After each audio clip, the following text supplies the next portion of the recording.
This program is a presentation of UCTV for educational and non-commercial use only.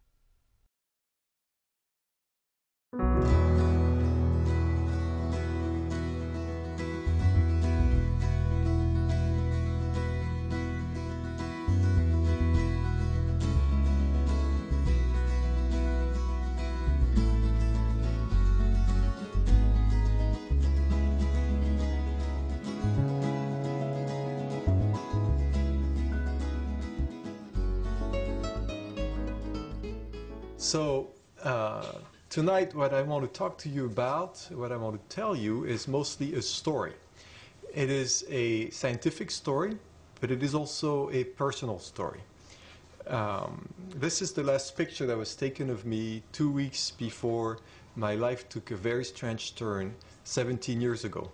I was a young 31-year-old, very ambitious and rather arrogant physician and scientist at the time, focusing mostly on research. And I was running a research lab in neuroimaging.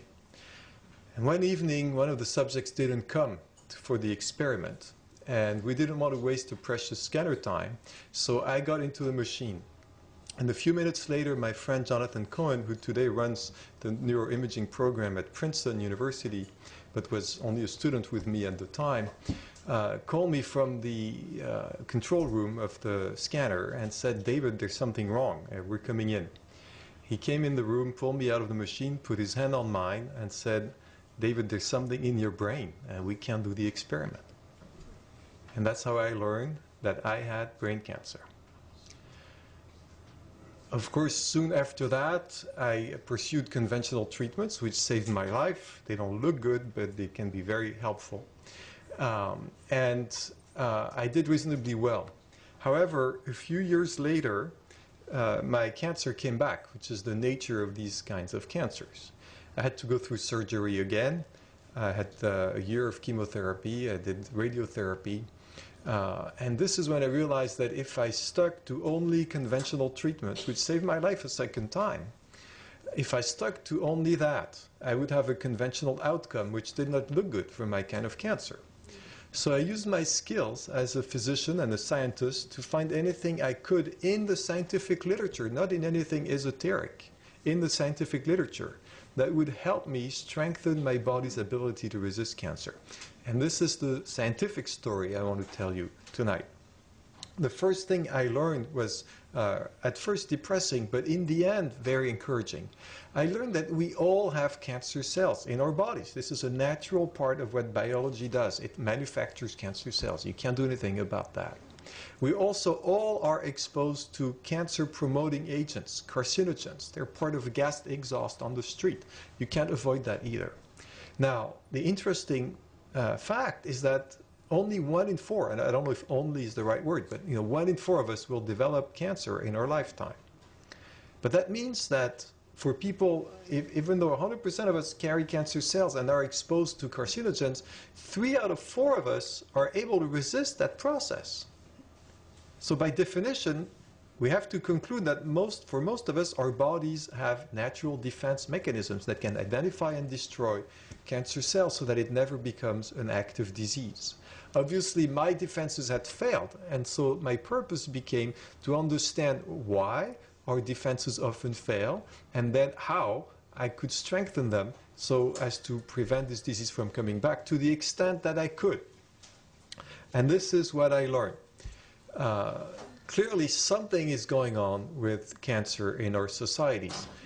We're seeing here the progression of breast cancer in the United States, and it's a phenomenon that starts around World War II and has been progressing ever since, reaching very high levels today. For a long time, I was told in academic medicine that this is not a real increase in cancer rates because the population is aging, and that's part of the reason why there are more cancers.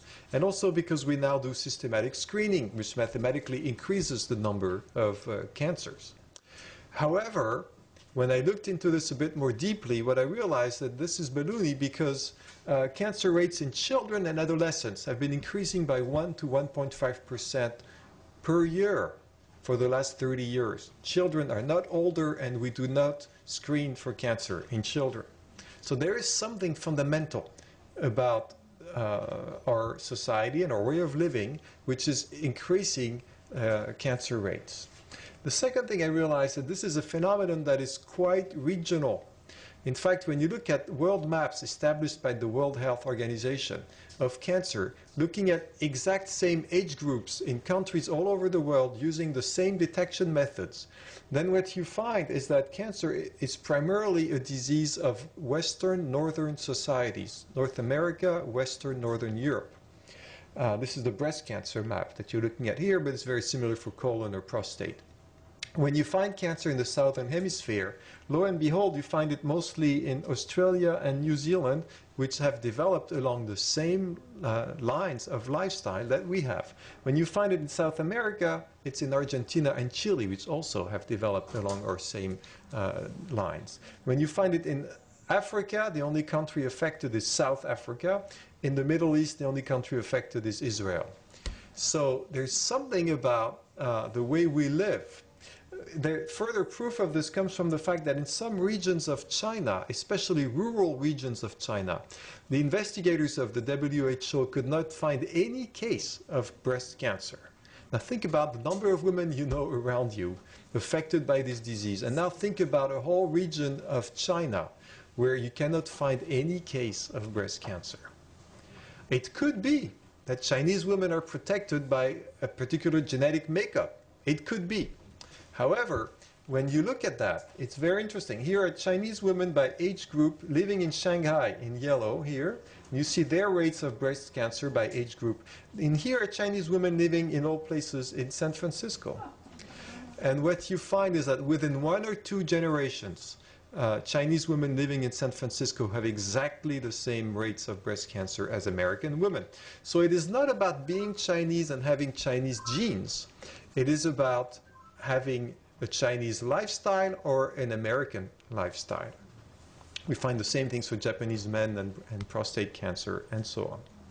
So that begs the question, if it is about lifestyle and if it started in 1945, what changed in our lifestyle in 1945? And I was very surprised to see that the answers are very clear when you look at the literature for them. About 6 things at least, and probably we'll find even more, but these are very definite changes in our lifestyle that started in 1945. The first one is sugar, and I'll get back to that in a minute. Why is sugar important? Cancer cells feed only on sugar. This was discovered in 1936. The person who discovered this got the Nobel Prize for it. They cannot eat up protein or lipids. They have to feed on sugar. We use that property to detect them when we do a PET scan where we inject radioactive glucose in the body and look for where it accumulates. It accumulates in tumors because cancer feeds on sugar. And we have completely changed our sugar consumption patterns after 1945. The second factor that changed is the fats in our diet. We invented trans fats around the late 30s. They started being abundant in industrial food after 1945. We've never been eating so many trans fats or so much trans fat as we're eating now. We've also completely changed the balance between essential fatty acids in our food when we changed the way we feed animals, and I'll get back to that. Chemical exposure, we have never been exposed to so many new chemicals, many of which are carcinogens since 1945. DDT, for example, the first chemical pesticide was invented in the late 30s, and the first usage was after World War II. Before World War II, there were none. Sedentarity, I do a little test with you. It will be your exercise for the evening. I'd like you to raise your arm and keep it up if your grandparents walked more than 15 minutes to go to school. Raise your arm. And keep it up, keep it up, keep it up. Now look around you. We're doing statistics, okay? Look around you. Good. You can bring your arm down. Now I'd like you to raise your arm and keep it up if your children or grandchildren are walking more than 15 minutes to go to school today. There should be a few in San Francisco. You at least have sidewalks. You know, when you go to Houston or Austin, you ain't going to find no sidewalks there. So here there's a few people who do. But even here, you notice the dramatic relationship we have to the change in relationship we have to physical activity just in 50 years. That has never happened in the history of mankind. Okay. The fifth factor is social support. We know from every single social study that has looked at that the number one factor that limits the negative impact that stress can have on the biology of the body is the density of your network of relationships. Now, and this is my favorite part of the talk, we Americans, I love saying that, we Americans now move on average every 5 years. That means every 5 years we disconnect from our neighbors, we move further away from a number of our friends, and generally further away from our cousins, our aunts and uncles, our brothers and sisters, and certainly our parents. And originally we do this on purpose, but eventually it catches up with us because when life becomes a challenge and major difficulties are part of our routine, then we no longer have this extraordinary network of relationships to help us through hard times, which has always been part of the heritage of humanity until the last 50 years. And the final factor I might have time to discuss tonight is sun exposure.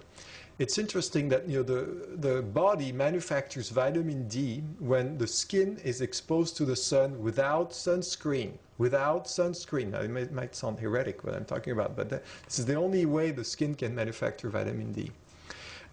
In the last 20 to 30 years, you'll see that we've massively reduced our manufacturing of vitamin D through our changed relationship with sunlight.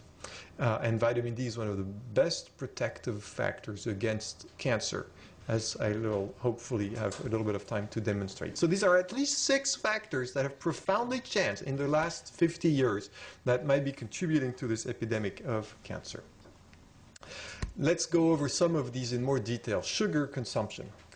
Here we are in the 1800s. We used to eat in America 12 pounds of refined sugar per person and per year. In 2000, we're now eating 154 pounds of refined sugar per person and per year. Now, that means for a household of 4 people, that's 600 pounds of refined sugar that comes through the household every year. This is mind-boggling because I don't think any one of us has seen 600 pounds of refined sugar going through the house. And Don reminded me he doesn't eat any sugar. I barely eat any, neither does Michael. So there's a few families in here who've got to be up in the 1,800 pounds, to compensate for just the 3 of us, right? How do we get all this sugar in our houses and then in our bodies? Well, we invented something remarkable, again in the 1930s, which became part of our lifestyle, which is the most effective vehicle for hiding sugar and getting it into people. And we've been very effective at it. This is what we did. Look at this ad from the 1950s. For a better start in life, start cola earlier. So we invented a formidable vehicle for getting sugar into people because they don't even notice it. You drink the Coke, does it change what you're going to eat? Are you going to have less of the pasta? Are you going to have less of the dessert? I don't think so. In fact, you might still have that ice cream float at the end with more Coke, right? And you don't even notice the sugar. This would all be just fun if it didn't have a real impact on cancer. And this was the most controversial thing I said in the first edition of my book, Anti-Cancer. And it has been confirmed since. This is a 2009 study.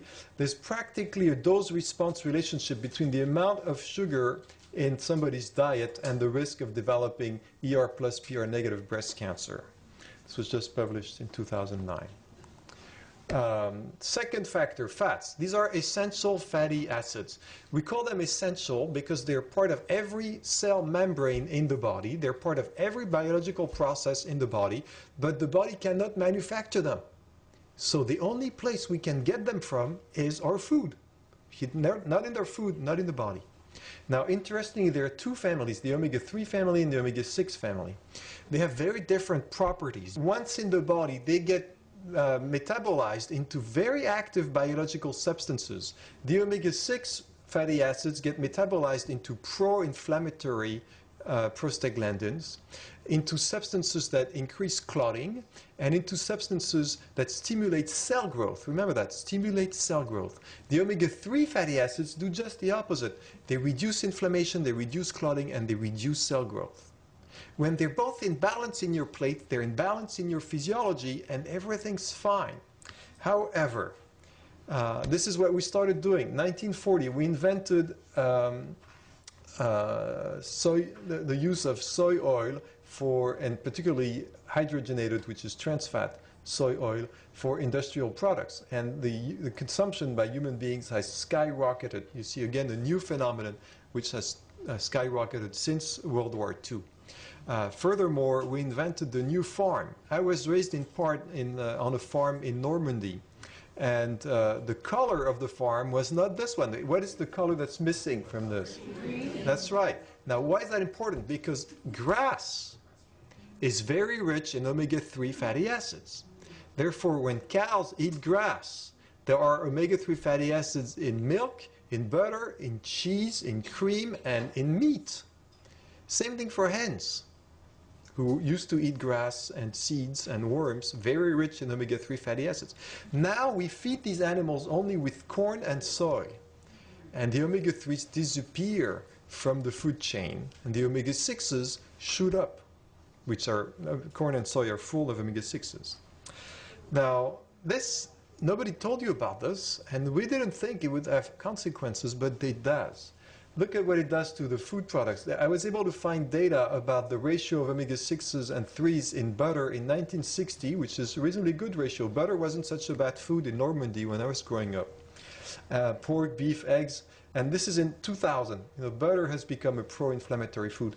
The worst offender are eggs. Eggs on my Normandy farm when I was a kid were a health food filled with omega-3 fatty acids essential for the development of the brain of children. And my grandmother kept me eating these eggs. Now these are eggs in 2000. 20 times more omega-6s than omega-3s. Eggs have become a pro-inflammatory food. And nobody told you that. So when you go to the supermarket, look for omega-3 eggs, and they're not eggs that have been injected with fish oil. They're normal eggs. These eggs should be marked as pro-inflammatory omega-6 eggs, and the normal eggs should just say normal eggs. They shouldn't say omega-3 eggs. This is what happened over millions of years. You see, as hominids developed, there was always a balance in their food between omega-6s and omega-3 fatty acids. And then something happened around 1945 when we started increasing omega-6s in the diet of animals and therefore in the diet of people and reducing omega-3s. Now think about a lawnmower. Most of you have operated one at one point or another or looked at somebody operate one. They need to be filled with just the right proportion of gasoline and oil. If you play around with the proportions and they're not right, the engine is going to sputter and may not function at all. This is what we're doing. We have a biology that is meant to function with this mix. This is the mix we're putting in. It created problems. The main problem is this one. Remember, omega-6s stimulate cell growth. Now, the only cells that can grow in an adult body are fat and cancer. We're seeing this, for sure. In fact, I'm going to show you something reasonably dramatic. This is the map of a country you love and care about, and I do too.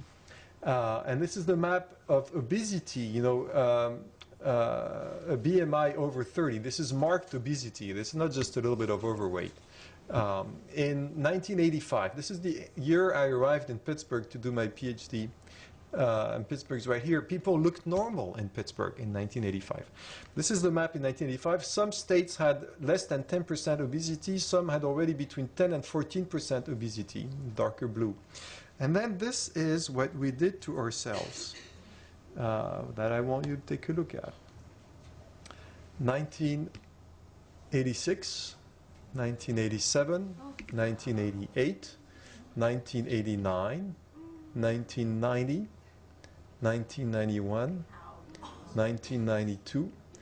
First states with 15 to 20%, 93, 94, 95, 96, 97, states with more than 20% obesity, 98, 99, 2000, 2001, states with more than a quarter of the people obese, 2002, 2003, in 2004, 2005, the first states with more than a third of the people obese, 2006, 2007.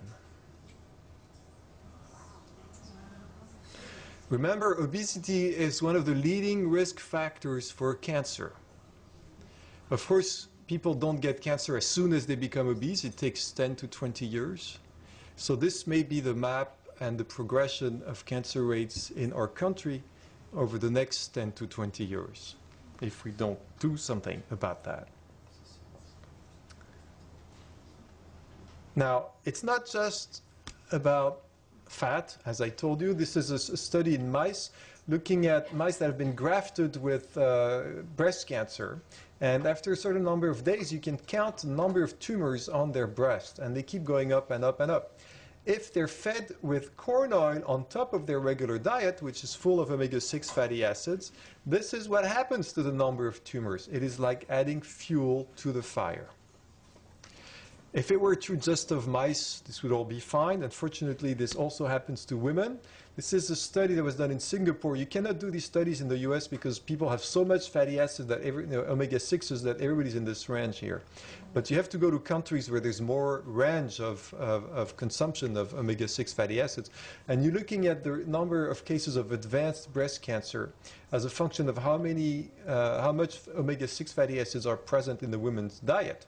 And you see a dose-response curve with a 2.5 risk of increasing the chances of getting a breast cancer. To give you a sense of whether that's important or not, hormone replacement therapy is associated with a 1.4 increased risk of breast cancer, and it's a big deal. So think about a 2.5. Okay. Chemical contamination started in 1940, exploded since then. How do we do this? Well, we're very good at spraying chemicals over our food.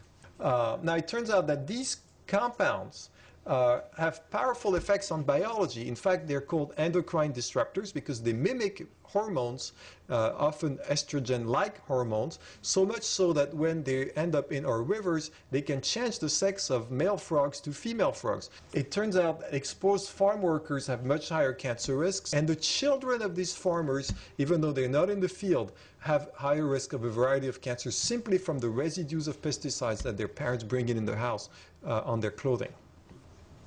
Now, pesticide manufacturers tell us, yes, but we're not using the same pesticides as in the past. At least they don't accumulate in the body fat.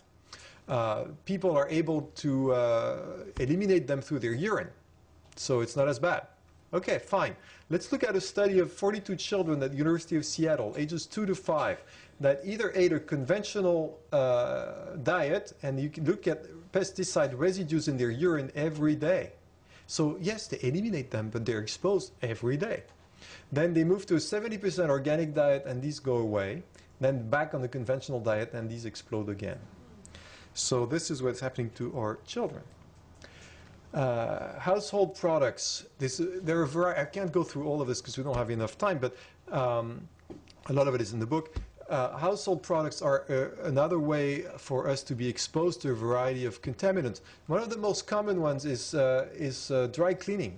This suit was dry cleaned, and for years I practiced the worst possible way of dealing with this. I made sure, like many of you do, when I brought back my clothing from the dry cleaner, that I would keep it in the plastic bag and put it like this in my closet, so that when I would end up wearing my suit, I would have maintained the maximum concentration of carcinogenic tetrachloroethylene that I could then inhale and spread throughout my body.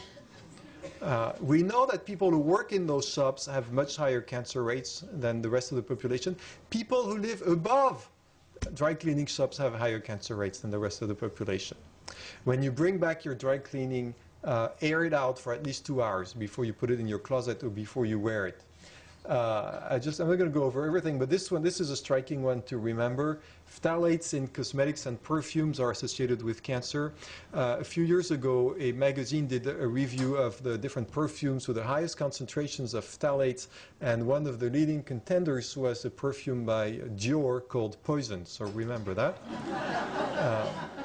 Don't heat liquids and foods in polycarbonated plastic that releases bisphenol A, which has now been found to prevent chemotherapy from killing cancer cells.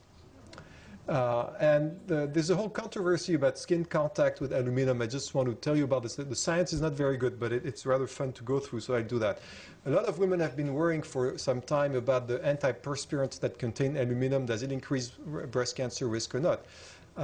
In theory, it could, because what most women do is shave their armpits under the shower, and then they dry that. But they've created little nicks on the skin. And right after this, they apply the antiperspirant. And the aluminum can get through the nicks on the skin, be absorbed by the lymphatic system, get drained to the breast gland, and create inflammation there that can promote cancer growth. So is there an increased risk of breast cancer with aluminum antiperspirant? This is an interesting new case study. Not definitive science, but fun to go through, as I said. These are women who apply shave their armpits and apply antiperspirant. This is the average age at which they've recorded to develop breast cancer in the UK. These are women who shave but don't use antiperspirant. They get breast cancer later on average. These women use antiperspirant but don't shave. They also get breast cancer later. These women don't use antiperspirant, don't shave, don't have sex very often, but they end up having breast cancer later. A few words about sunlight. Sunlight as a vitamin. 20 minutes of exposure of your torso and arms and face without sunscreen in the sun of summertime will create 20,000 international units of vitamin D, which then gets stored in your body much more efficiently, in fact, than if you take it as a supplement. So sunlight is a vitamin. Why is that important? Well, this is the amount of vitamin D, the minimal amount of vitamin D you want to have in your blood. So get a blood test tomorrow morning if you get a chance, and you want to be above 30 nanograms per milliliter, definitely. Something happened to us between 1994 and 2004, just 10 years. Okay? This is the number of people in this country who had sufficient levels of vitamin D by age group. You see a marked drop in every age category. There's only 20% of people over 60 who have enough vitamin D in their system to protect them from cancer. Only 20%, barely more, even in youngsters. Right? So this argues for a 75 to 80% rate of deficiency in the United States. Why is that important? Well, look at this. This is the relationship between breast cancer death and level of sunshine. So here's Pittsburgh. I don't know where San Francisco is. I haven't looked for it. San Diego. A lot more sunshine in Honolulu and Phoenix. So wherever there's more sun, Tampa, Fort Worth, wherever there's more sun, Miami, lower rates of breast cancer. Wherever there's less, New York, Chicago, higher rates of breast cancer. And it's a very, very clean correlation. Now, I've given you all the bad news. Let's talk about some of the things we can do, having understood all this. The first thing is that for the last 40 years, all of oncology has been focused on destroying cancer cells, which is important. Again, it saved my life. However, there was an article in the New York Times, front page article about 6 months ago on the war on cancer started by Richard Nixon in 1971, almost 40 years ago. Which showed that we spent between 150 and 200 billion dollars on cancer research in the last 40 years, and we've improved the median survival of metastatic cancer, which is really the only one that kills you, by 3 months. $200 billion. So maybe we're not pursuing quite the right roadmap. And what I'm saying, what a lot of other people like Michael, like Donald have been saying for some time, is that yes, it's great to kill cancer cells, but obviously it doesn't seem to be enough. It is important at the same time to strengthen the body's ability to resist cancer by creating an inhospitable terrain to cancer growth. And you can do both at the same time. This is not about alternative medicine. It's not about treating cancer with broccoli and meditation. It's about treating cancer with the best classical conventional medicine we have and broccoli and meditation. And let me show you why. First of all, these natural defenses are not pie in the sky. They're very real. This is human blood with cancer cells and white blood cells from the immune system. All of us have cancer cells. All of us have white blood cells that can identify and destroy them if we don't interfere with the ability of our natural defenses to do their job. See, here's another one that's going to get gobbled up, and here's another one. This is part of every one of us. We just need to learn how to help our defenses do their work. When we do, wonderful things happen. This is a study, again, reasonably recent, looked at 10,000 people. And it looked at basic health habits that support natural defenses and their impact not on quality of life, their impact on the hardest endpoint of all, survival, mortality and survival. Now, what you're looking at here is the curve for people who did none of the 4 health behaviors, 1, 2, 3, and all 4. And these are the survival curves over a period of 14 years. The 4 health behaviors to help not interfere with natural defenses were not smoking, not drinking more than 2 alcoholic beverages a day, eating 5 fruits or vegetables per day. It counted lousy fruits and vegetables that, like bananas don't really are anti-cancer, or potatoes, not really anti-cancer, but it counted them anyway. And 30 minutes of physical activity 5 times a week. Okay, so we're looking at people who had all 4 here, and people who had none here. A 4-time difference in mortality risk over a 14-year period.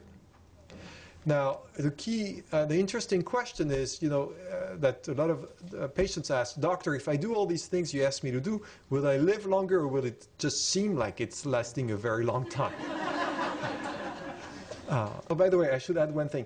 In terms of mortality, the reduction in mortality was about the same for heart disease, which everybody would seem obvious, and cancer. Now, who had heard that you could act on cancer prevention about as much as you can on heart disease prevention? Now, this is prevention. Let's look at people who have cancer now. And this is a stunning study that was published in 2008 from Ohio State University, which did not make it in the New York Times, which infuriates me. 222 women had all gone through breast cancer and the best breast cancer treatment in National Cancer Institute approved centers around the country. Then they were divided into 2 groups. One group only had treatment as usual, which means we didn't ask them to change anything to their way of life, and we only looked at whether the cancer would return early or not. And this is their survival curve over the next 11 years. And this group, women were randomized to this group, so they were exactly equivalent at the beginning. After treatment, they participated in a 1-year program, meeting once a week for 4 months, then once a month for the remaining 8 months, where they learned how to eat slightly differently, include more physical activity in their lives, reach in themselves to manage stress by learning a basic breathing yoga technique, like Michael was teaching folks who had cancer in the 1970s and being considered a lunatic for doing that. And 4th, they learned how to reach out to friends in their lives for support during difficult times, which not all of us know how to do, especially if we're American. So these women, after 11 years, had a 68% reduction in mortality. 68% reduction in mortality. We do not know of a single conventional treatment that compares with that result. And it didn't make it to the New York Times. So ask me during the question period why. This I want to show you because it explains so much about the resistance of a lot of conventional oncologists to these approaches, and maybe the most important slide of the whole talk. So concentrate with me for 1 second. All of these women had breast cancer as well, all had treatment. Following treatment, some of them didn't do anything special, and this is their survival curve here, the gray line, okay? Then these women, the yellow-green line, made an effort to eat 5 fruits and vegetables per day. Again, there was not very discriminative. That included fruits and vegetables that are known to not particularly help with cancer, but they were at least 5 of them per day. Now what you see is a little bit perhaps of a benefit in the early years, but the bottom line, no difference. Now I want to show you this because this is what most oncologists believe. You ask them, should I eat differently? Well, do whatever you want. It won't make much of a difference, is the usual answer, right? This is because they know these kinds of studies. There have been many of these. Now, the red line are women who include physical activity in their lives 30 minutes, 5 days a week. Interesting, they get more of a benefit, right? Last longer in terms of survival, but in the end, no difference. Again, your oncologist will tell you, yeah, exercise is good for you. You won't die of a heart attack. But in terms of cancer, no difference. Now, I wouldn't be showing you this slide if there wasn't a different twist to it, which is the blue line. The blue line happens to be the women who both eat 5 fruits and vegetables per day and include 30 minutes of physical activity 5 times a week. And something magical happens. They lift their survival chances dramatically. Now, I want to emphasize this because, you know, in conventional medicine, it seems like they would want us in integrative medicine to be able to prove that broccoli in and of itself, and if possible, just one molecule in broccoli, you know, like sulforaphane or indole-3-carbinol, can slow down cancer. Whereas they, on the other hand, when they treat cancer, any cancer, always use at least 3 drugs, right? They always use the synergy of medications. We do that for AIDS with tritherapy. We do that for tuberculosis with 3 antibiotics. But we in integrative medicine, we wouldn't be able to rely on the synergy of the things we do. Doesn't make any sense. Obviously, if you're going to use broccoli and exercise, you better combine them. And you're much more likely to find an effect on a course of cancer when you do multiple interventions. And the insight of the early pioneers in this field, like Michael, like Donald, has always been that. Telling their patients, do as much as you can to change your lifestyle. It's not just about adding pomegranate juice or drinking green tea. These are great things to do, but just one thing isn't going to make a difference, right? You're going to have to combine them. Change your lifestyle. So this is a very important slide. Foods. The good news is that foods are made of molecules, of course, and some of these molecules have been absolutely identified and characterized as potent anti-cancer agents. This is a paper in Nature in 2003. This is the curcumin of turmeric, the famous Indian yellow spice that is such a powerful anti-cancer agent. The gingerol of ginger, the EGCG of green tea, the sulforaphane of broccoli, the indole-3-carbinol of the whole cabbage family. The lycopene of tomato sauce, the genistein of soy, and so on. These molecules have potent anti-cancer effects. And at the University of Montreal, a cancer researcher who'd been working for 20 years trying to identify new cancer drugs by putting a drop of the drug in a colony of cancer cell and looking at its capacity to slow down, inhibit cancer growth, once read an article in Nature about green tea and decided that in his $40 million lab equipment, he was going to add a $50 juicer. And he started juicing garlic and broccoli and cabbage and putting a little drop of that juice in the cancer cell colonies, just like he'd done with the chemicals for 20 years. And lo and behold, what he found is that drops of some of these vegetables, not all of them, but some of them, were capable of inhibiting cancer growth by 100%. This is for a colon cancer cell line. The beauty of this, though, is that when you identify a drug that inhibits cancer growth by 100%, 99% of the time it is so toxic that it can never become a useful medication. When you do this with cabbage, this is something that the human race has been eating for perhaps 100,000 years. You know that it is completely safe. Furthermore, it would have been bad news if, to be effective, you had to eat cabbage and only cabbage 3 days a week for the rest of your life. It could have been also that once you start mixing cabbage with beetroots or garlic or whatever, they inhibited each other's benefits on cancer cells. It turns out to be exactly the opposite. Once again, we see the law of synergy.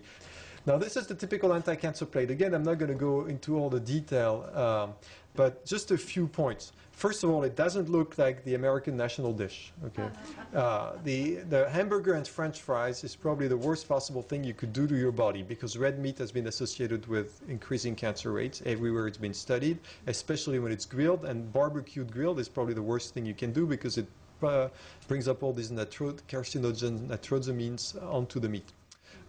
Then we take that meat, and which is omega-6, full of omega-6 fatty acids, because the beef hasn't eaten any grass. Okay, we take that meat and we combine it with one of the only vegetables that has no anti-cancer properties, which is potatoes, which raises blood sugar in addition when you eat it. Then we take that potato, we dip it into omega-6 oil. To make sure we get a bit more of these omega-6s to increase inflammation. Then we fry the oil so that it will suck up all of our antioxidant defenses when we eat them. Not enough, because this would be just like the French national dish, you know, steak and French fries. We Americans like to improve on things, so we add ketchup, which is full of high fructose corn syrup, to increase insulin response and more inflammation. And we put a white bun, and the white flour is just like eating sugar, and it raises blood sugar as well. And we make that our national dish. If you want to invent a national dish for a foreign country you don't like, you can export this, which is in fact what we do. And and we've seen rates of cancer and obesity and diabetes go up practically everywhere around the world as they begin to import this way of eating. Now, the anti-cancer plate is the opposite. It is, you know, this is the key concept. If you remember just one thing about how to eat differently, instead of having 80% animal protein, meat usually, and a few vegetables fighting it out in your plate, eat like our ancestors used to eat, even 50 years ago. Eat 80% vegetables, and you can have a little meat. It doesn't matter. Use meat as a taste-enhancing condiment, not as the core of what you're eating. If you really like animal protein, eat fish, full of omega-3 fatty acids. Okay? That's the core concept. In terms of fats, go back to your kitchen cabinet tonight, look for all these oils that are there. Get rid of corn oil, of sunflower oil, of soybean oil. Do not give it to your neighbor or your relatives. There's nothing else you can do with it than put it in the garbage. Replace that by olive oil and canola oil, and do all of your cooking with that, all of your salad dressing with that. These have potent anti-cancer agents in them. You can use butter if it is 1960 butter. Well, that exists. It's called omega-3 butter nowadays, but it's just 1960 butter. Okay, comes from animals who have eaten grass or linseeds to balance their fatty acids. Same with eggs. Eggs are a good source of food and protein as long as they're omega-3 eggs, which means normal eggs. Include a lot of beans, lentils, chickpeas in your diet, because this will provide all the protein you need if you cut down on animal products. Add garlic and onion to almost all of your dishes. Because they have potent anti-cancer agents and they enhance flavor. Don't do it with desserts. Doesn't work as well. And finally, put as many Mediterranean herbs in your diet as you can. Basil, rosemary, oregano, thyme, mint. All of these have potent anti-cancer agents in them, and they enhance the flavor of food. This is not a boring diet. This is a diet you can stay on forever. Our ancestors did, people around the Mediterranean did, and this is where our best culinary traditions come from. You know, whether it be Morocco or Greece or Tunisia, south of France, Italy. This is an Italian diet of 1950. I guarantee you they love their foods, and they didn't miss the hamburgers. Now, the only really bad news about this is you don't see much dessert on that because it brings up blood sugar. So dessert is mostly fruit. Some fruits have specific anti-cancer activity, such as raspberry, strawberries, blueberries. But even now we know plums, apricots, the large stone fruits, have anti-cancer activity as well. And maybe one last thing I want to say, yeah, chocolate. It's not on the plate, but chocolate is helpful because if you eat dark chocolate, at least 70% cocoa, it doesn't have as much sugar in it, And chocolate itself has anti-cancer properties. It has polyphenols like in green tea. And it's very satiating, and it gives you a nice feeling of having had dessert without really having had dessert. So I recommend chocolate. You can have 1 or 2 glasses of red wine per day, which contains resveratrol, also has anti-cancer activity, as long as it is eaten in the context of a Mediterranean diet. If you have red wine with hamburger and French fries, it's a disaster. If you provide your body with the right antioxidants and plant-based chemicals to surround it, it becomes an anti-cancer food. A few words about vitamin D, just to show you that this is incredible, because we don't have this for very many natural interventions. This is a double-blind study, controlled, double-blind, randomized study of giving people vitamin D or a placebo and looking at cancer rates. And what you're seeing is that the folks who have vitamin D as opposed to placebo, don't look at the calcium thing, is irrelevant, have a 75% reduction in the probability of developing any kind of cancer. It's not just one kind, it's any kind. 75%. If you stop smoking, you reduce your chances of getting cancer by 30%. So you should still stop smoking. But this is even more important than tobacco. And it's amazing that every single patient in cancer centers haven't had a vitamin D level drawn on them, and a recommendation for getting their vitamin D to an adequate amount, which is, I remind you, if you have cancer, it probably should be closer to 60 ng per ml, but at very least above 30. 70% of cancer patients in this country are deficient in vitamin D. I want to talk a little bit about the psychological aspects of cancer, because cancer is not just about broccoli and jogging and getting a tan. Okay, there's more to it than that. And for many of us who have gone through the experience, it's a searing interior journey. And one of the key questions that always comes up is, how has my stress contributed to me getting cancer? 40% of women who have breast cancer, for example, are convinced that it came from something that happened to them, a divorce, the illness of a child, a move that didn't go well, the loss of a job, or whatever. Now, it is interesting. Most oncologists know these studies that find no relationship between stress and cancer. This is a breast cancer study. This is about 10,000 women in Finland. I think they had to go to Finland because they wanted a group of women with no stress, and they couldn't get that in America. And then they looked at some women with some stress and severe stress. And it's interesting, if you look at stress, you do not see any impact of stress itself on the risk of developing cancer. And that is definitely true. And when your oncologists tell you stress has nothing to do with it, this is what she or he means. Now, let me tell you, I think the story is more complicated than that. We cannot do the proper experiments in human beings, of course, because you'd have to create stress to see if experimentally it makes a difference. But you can do that in animals. And it has been done. This is a study of rats where they're grafted with an aggressive tumor. And within a month, you see that about half the rats reject the tumor, and natural defenses get rid of it. Half of them do that. These rats grafted with the same tumor are put in a cage where they get uncontrollable electric shocks. And after a month of that treatment, it really gets to them. They become hopeless, despaired rats. They have no control over their environment and have given up. When you put a hand in their cage, they don't fight back. They stop eating and they stop mating. These rats, on the other hand, are grafted with the same, oh, by the way, and then only a quarter of them are capable of rejecting the tumor, as if that state of despair had been affecting their ability to mount a defense against cancer. Now look at these rats, on the other hand. They are grafted with the same tumor, exposed to exactly the same number of uncontrollable shocks as these. But they learn that by pressing a lever placed in the cage, they can escape extra shocks.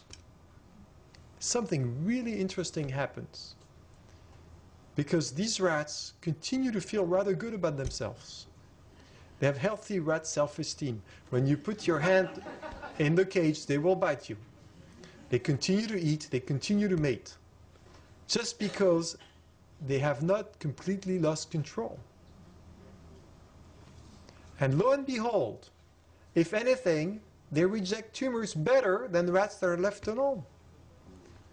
So it's a matter of not giving up because you continue to feel that there's something you can do that gives you a sense of effectiveness, at least in rats. Now, what's the story about people? Well, what do we know about people? We know that the number one factor that makes people not feel helpless and hopeless is the nature of support that they have, human connectedness. That is the number one factor. I was telling you a bit about this at the beginning. I want to give you one example of this, so it's not just abstract, but it's the story of a real person. This person is named Mish. She was somebody I followed in Pittsburgh. She was a woman in her early 50s who had aggressive inflammatory breast cancer, had a double mastectomy, had chemotherapy and radiotherapy. And the treatment was very harsh on her. And I asked her what was the most difficult moment, and she said, well, that's when I had lost all my hair, my eyebrows, and my eyelashes. And I looked at myself in the mirror, and all I saw was a light bulb with eyes. And so I asked Mish, this must have been really hard. What helped you bear with us? What helped you go through that experience? And she said, she's a very thoughtful woman. She said, you know, I'd like to think a little bit about this before I answer you. And a few days later, she sent me an email that I'd like to read to you, but somebody's going to have to give me a copy of my book so I can read it to you. My husband gave me a card early in my illness, which I pinned up in front of me on the bulletin board at work. I read it frequently. Here's what the card said. The cover read, "Open this card and hold it close to you. Now, squeeze." Inside, my husband wrote, "You are my everything. My joy in the morning, even on the days we don't make love. My sexy and warm and laughing mid-morning daydream. My phantom lunchmate. My building excitement at mid-afternoon. My soothing joy at seeing you when I get home. My workout decompressor. My sous chef. My playmate. My lover. My all." The card continued. "It's going to be just fine." He wrote under that, "And I'll be there at your side, always. Love, PJ." He was by my side every step of the way. His card meant so much to me and buoyed me throughout my journey. Since you asked, Mish. So I wanted to read this to you because it conveys powerfully how meaningful that connection can be in the most difficult times of our lives.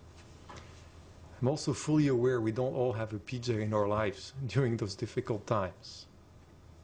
But fortunately, what the research shows is that when you look at women who have had breast cancer and you look at their survival, those who say they have at least one or two friends that they can count on have a 4-time reduction in the risk of dying of their tumor. And it doesn't make much of a difference to have up to 10 friends. I mean, I don't know who has 10 friends, you know. It doesn't add that much. 1 or 2 are enough. Interestingly, husbands actually don't make much of a difference.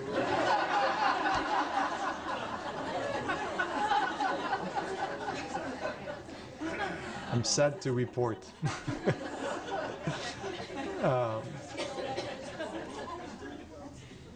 But this is a very important bit of news. And you know, why is it that every oncologist doesn't tell you that this can reduce your chances of dying by a factor of 4? You know, there aren't many drugs that do that. We should all learn how to reach out for this kind of support. And it can be, the beauty about friends is they, unlike husbands or wives, they don't have to be all in one. You know? You can have one friend who will help you sort through medical information because they're the engineer type, or the lawyer type, or the doctor type. Or you can have another friend who will, you know, bring food to the kids on the evenings where you're too weak to cook for them. You can all have another friend whose shoulder you can cry on or who will make you laugh, because that's important too. And you can have specialized friends. Just build your team of supporters. So this is the last slide, which summarizes the whole concept I've tried to push forward on my fellow physicians and also on fellow cancer patients, which is that what is cancer? Well, cancer may well be just the loss of balance in the body between two powerful forces. One being the forces that increase cancer growth. And that includes cancer promoters such as tobacco and alcohol in excess, sugar and white flour, omega-6 fatty acids and trans fats, chemical pollutants of different kinds, a sedentary lifestyle with no physical activity, helplessness and powerlessness, and the lack of sunshine. All of these are documented to increase your cancer risk by promoting cancer growth in the body. In the other column, there are the powerful cancer inhibitors, anti-cancer plant-based chemicals that are mostly part of vegetables, omega-3 fatty acids from fatty fish and green vegetables, detox phytochemicals. I love that. You know, if you eat broccoli and vegetables of the cabbage family, they actually stimulate the liver's ability to get rid of carcinogens. So though we're exposed to carcinogens, if we eat enough of these, it may make much less of an impact on our body. Physical activity that cleans up the body of carcinogens, stimulates the immune system, reduces peaks of sugar and glucose and insulin. Social support and techniques for basic stress management, and enough sunshine or vitamin D supplements. Now, you can look at these two columns and make a little mental accounting of where do I fit on this grid? Where's my balance? How does it tilt? And you can begin to change that, which I think is the core message of what I'm trying to say. And I want to end with one very important concept. As a physician, I have been properly trained, I think, to be careful to never give people false hopes. And that was a big concern I had when I started writing this book. You know, am I going to be giving people false hopes? Because that would be a criticism I would have a hard time dealing with. And then I realized that what is happening is that a lot of people around us, a lot of people in this room maybe, are living with hopelessness. Because they believe that cancer is a genetic lottery, that once you have it, it's out of your control. And I realized that what all of this science shows us is that it is a false hopelessness.